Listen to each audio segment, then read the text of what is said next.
परम सत्कार योग साथ संगत जी, प्रेम से कहना दानंकार जी। साथ संगत, हम सभी इस निरंकार प्रभु परमात्मा इसके एहसास में बैठे हैं और सतगुरु का शुक्राना कर रहे हैं कि दातार ऐसी कृपा की आपने कि हमारा नाता हमारे साथ जोड़ दिया। जो आत्म मंथन या जो भी कुछ महात्माओं द्वारा तरह तरह से समझाया जाता है, उसका मुख्य उद्देश्य है कि नो योर सेल्फ, अपने आप को पहचानो।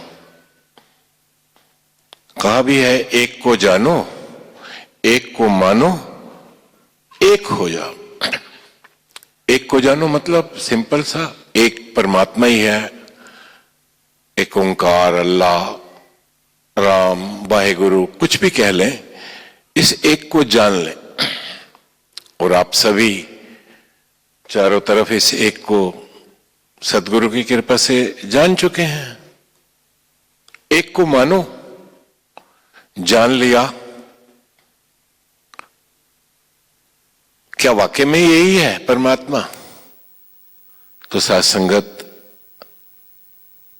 जिन्होंने जाना उन्होंने ग्रंथों में, अपनी वाणियों में, अपने शब्दों में व्याख्यान किया। नाए टूटे ना मल लगे, नाए जले ना जाए। ये परमात्मा को ये कभी टूटता नहीं, सदैव रहने वाला है। बिन पग चले, सुने बिन काना, कर बिन कर्म, करे विधि नाना। सब कुछ ये कर रहा है बिना हाथ पैर के, सब कुछ सुन रहा है। इसका रंग नहीं, रूप नहीं, आकार नहीं, सर्वव्यापक, सब जगह यही मान लेते हैं क्योंकि मैच कर रहा है। सदगुरु की कृपा से एक को जाना, महात्माओं के अनुभव से इसको मान लिया, हां यही है। एक हो जाए, तीनों ही बातें कहीं कहीं हैं। एक नहीं होंगे तो बात बनेगी नहीं। एक कैसे होना है ना जी? जब आप छोटे बच्चे थे तो आपके मम्मी पापा क्या नाम से बुलाते थे आपको? बताएंगे नहीं, सोच लेते हैं, चलो पप्पू बुलाते थे। छोटा बच्चा कुछ भी नाम रख देते हैं, चुन्नू मुन्नू कुछ भी। और जो वो बच्चा है 1-2 साल तक,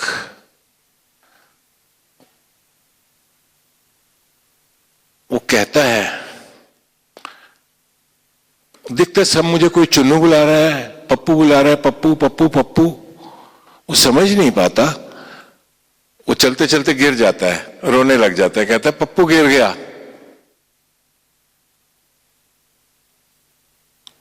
क्योंकि उसको पता है पप्पू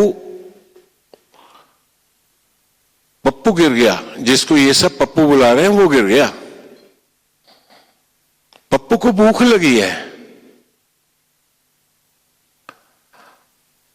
और साथ संगत, जो वो है उसको हम सब ने मिलके, यानी संसार ने मिलके, यानी माया ने मिलके, यानी रिश्तेदारों ने मिलके उसकी ओरिजिनिटी से हटाकर उसको पप्पू बना दिया। और धीरे धीरे ऐसी अवस्था आने लगी, मेरा नाम, मेरी उसने बेइज्जती कर, जबकि वो है नहीं, वो उधार दिया गया है, बाहर से दिया गया है, लेकिन उसके लिए न जाने क्या क्या करता है। वो जो एक था, वो जो ओरिजिनल था, उससे वो दूर हट गया। और ऐसी जब अवस्था हो जाती है तो ये निरंकार प्रभु, संत महात्मा उसको समझाते हैं तो ये जो somebody हुआ घूम रहा है ना, यू आर नोबडी। बार बार समझाते हैं कि ये जो मैल तूने जमा कर ली है अपने ऊपर, मैं, तो ये मैं नहीं है, तो ये है। और ये बन के देख, कितना सुकून मिलेगा, कितना चैन मिलेगा। और हम सत्संगत रोजाना इस चैन सुकून का हर इंसान अनुभव करता है।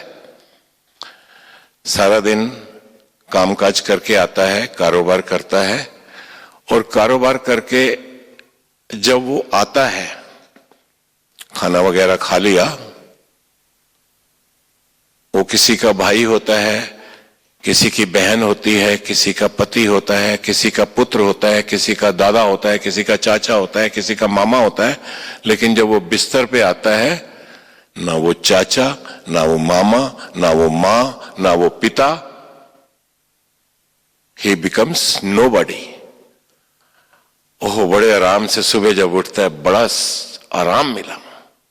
नोबडी होने के बाद आराम मिला। और जब वो मैनेजर, सुपरवाइजर और ये बना हुआ घूम रहा था सारा दिन, तो टेंशन ही थी, परेशानी ही थी। सतगुरु साध संगत जैसे वो कहा है कि रब दा की पाना इधरों पुटना ते इधर लाना, संसार से हटाकर निरंकार के साथ जोड़ देते हैं ताकि इसको सुकून। यहां पे सत्संग सवाल पैदा हो रहा होगा, अगर हम नोबॉडी बन के जीने लगेंगे तो दुनिया में कामकाज कैसे चलेंगे, कैसे परिवार पाले जाएंगे, कैसे कारोबार होगा। महात्मा सत्संगत लापरवाह होने के लिए नहीं कह रहे, जो जिम्मेवारियां हैं उनको निभाओ, मगर बेपरवाह हो जाओ। लापरवाह और बेपरवाह में थोड़ा सा ही फर्क है। वो फर्क यह है कि कर्म किए जा, फल की इच्छा मत करे इंसान। तूने अपने फर्जों को निभाना है, अपनी ड्यूटियों को निभाना है। बार बार साथ संगत वो कहते मध्य मार्ग, अटैचमेंट भी हो, डिटैचमेंट भी हो। और सत्संगत ऐसे करते करते अटैचमेंट भी हो, डिटैचमेंट भी हो, मध्य मार्ग में चल रहा है, और वो ये दावा करने लगे कि मैं एक हो गया हूं। नहीं, सत्संगत मध्य मार्ग में चलते हुए एक नहीं होता।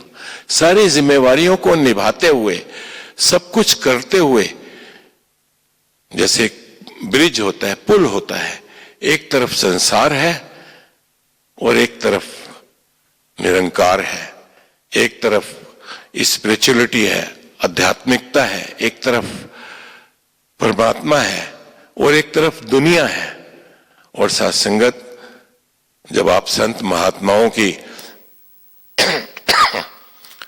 संगत मिलती है तो वहां से दोनों, इधर से परमात्मा की तरफ, परमात्मा से संसार, बीच में, इस ब्रिज के बीच में लाके खड़ा कर देते हैं कि इधर भी तूने देखना है, इधर भी तूने देखना है। और धीरे धीरे सत्संगत उसका झुकाव एक होने की तरफ, क्योंकि पुल के ऊपर कभी मकान नहीं बनते। मकान या दाहिनी तरफ बनेगा या बाईं तरफ बनेगा, रहने का स्थान पुल पे बीच में नहीं होता। और सत्संगत धीरे धीरे ये अवस्था आ जाती है।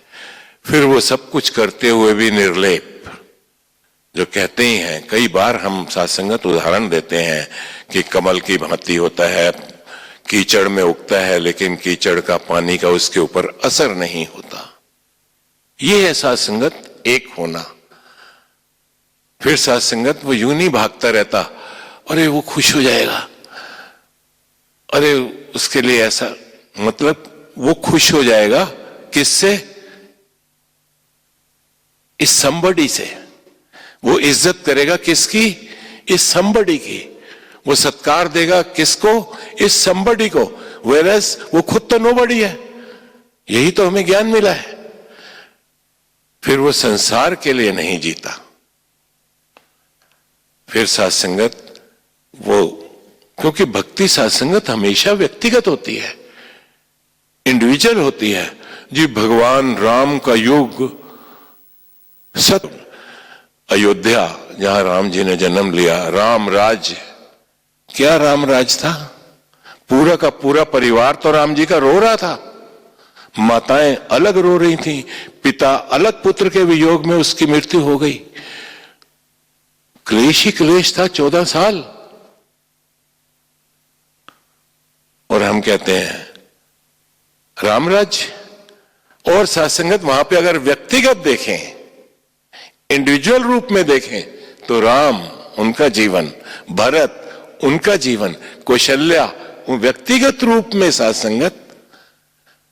तो दास का कहने का भाव, भक्ति व्यक्तिगत होती है, हर एक का अलग अलग अवस्था, हर एक का अलग अलग रिश्ता परमात्मा के साथ। आदमी सोचता है कबीर जी, मीरा और भी सत्संग, नामदेव जी, सदगुरु नानक जी,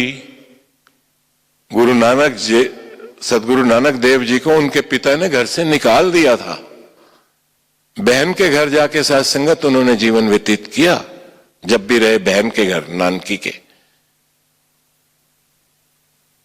सत्संगत सत्य की राह जो है, ऐसे ही नहीं कहा गया दो धारी तलवार इसको सत्संगत, लेकिन जिसने सत्य की राह पे चलना आरंभ कर दिया, उसके जीवन में व्यक्तिगत रूप से वो अपने आप में पूर्ण हो जाता है, अपने आप में आनंद में रहने लग जाता है। और ये अवस्था सत्संगत, कोई कहे कि जी खाना तो ये खाएं, पेट मेरा भर जाए, नहीं। सत्संगत सबको अपनी अपनी लिव, अपने अपना सत्संगत राह पे चलना पड़ेगा। कबीर मैं नहीं बन सकता, मीरा मैं नहीं बन सकती, मैं जो हूं वो बनना है मुझे। कॉपी पेस्ट नहीं करना, कंप्यूटर में आसान हो जाता है, जैसे जैसे उन्होंने किया वैसे वैसे मैं करने लग जाऊं, ये चलेगा नहीं। सत्संगत जो मैं हूं वही बनना है और पूर्ण रूप से बनना है, और मैं जो हूं वो सत्संग सतगुरु ने कृपा करके बता दिया है।